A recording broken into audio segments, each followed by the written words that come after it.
It's all going to be decided today. After 12 complex games, there was nothing to separate Magnus Carlsen, the world champion, and challenger Fabiano Caruana. So they now go into tie-breaks. They'll play 4 quick play games, normal games, of course, normal chess games, but with a faster time limit, 25 minutes per player, plus 10 seconds increment per move. If it's still even after those 4 games, then they'll play blitz games, 2 games of 5 minutes each, plus 2 seconds per move. And after 5 pairs of those blitz games, if they still haven't got a winner, then they'll play 1 Armageddon game where white has to win, and if black draws, then black will be the winner. So of course, with less time on the clock, then there are going to be more blunders, and I think we're going to see some decisive games today. Who's going to win today and why? A wise man once said that the ratings never lie, so I think Carlsen is going to win. I think that Caruana will win because he's controlling very well his nerves, and his preparation has been showing very good until now. Magnus Carlsen, he's got a plan. He knew what we were doing in the last game, and he's going for speed chess. He's going to win it. The American Caruana is going to win. Carlsen's favored. Everybody knows he's number 1 ranked in the speed. But I have to say that we're going to see a momentous shift. We're going to bring the trophy back, the championship back, and the number 1 player back to United States where it belongs. I think Carlsen will get out on top simply because he's better under the time pressures.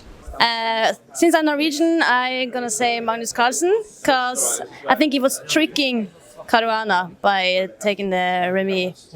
He's just playing a game, yeah. So who's the favourite going into the tie-breaks? Well, it has to be Magnus Carlsen. He's already won the World Rapid Play Championships twice previously, and he has a superb record in tie-breaks. So, does Fabiano Caruana have a chance? Well, I think he does. In their personal score in speed chess, it's actually 3-3, would you believe? Also, the American has shown incredibly strong nerves during this match. Seems that all that yoga is paying off. We'll soon find out who is going to be the world chess champion. The first speed game began very well for Carlsen. He unsettled Caruana with his opening choice, and the challenger was always on the back foot. The crucial moment came late in an endgame. Caruana still had a chance to hold, but he overlooked a brilliant idea from Carlsen, and suddenly the game was lost. Keen to hit back in game 2, Caruana took on the sharp Sicilian Sveshnikov again, but the strategy rebounded on him as he overlooked a deadly piece sacrifice, and his king was caught in the middle of the board. With a 2-0 lead, the match was as good as over, and Carlsen made no mistake in the third game, winning that one too. A crushing and convincing win for Magnus Carlsen, who retains the title of world champion. The difference between success and failure is very slim. Here's the critical moment from the first quick play game. Here Fabiano took the pawn in the middle with the king, and it looks like he's drifting towards a draw. But Magnus had foreseen a really nice trick here. Instead of taking the pawn, he gave a check with his rook. This is brilliant. And now after king takes pawn, rook takes pawn, and the rook was able to come here, take this pawn here, and then these 2 pawns were just too dangerous. Now, if we go back, black can actually change the move order and secure a draw. So instead of taking the pawn, first of all, a check. The king comes here, and only then take this pawn, and this is a draw. It's a very clever idea. So rook takes pawn looks fantastic for white, but now black can counterattack.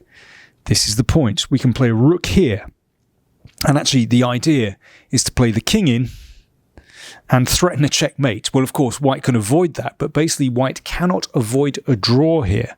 So when the king comes out, then we can give a check again, and the king has to go back, and a draw by repetition, because this threat of coming here is just too strong.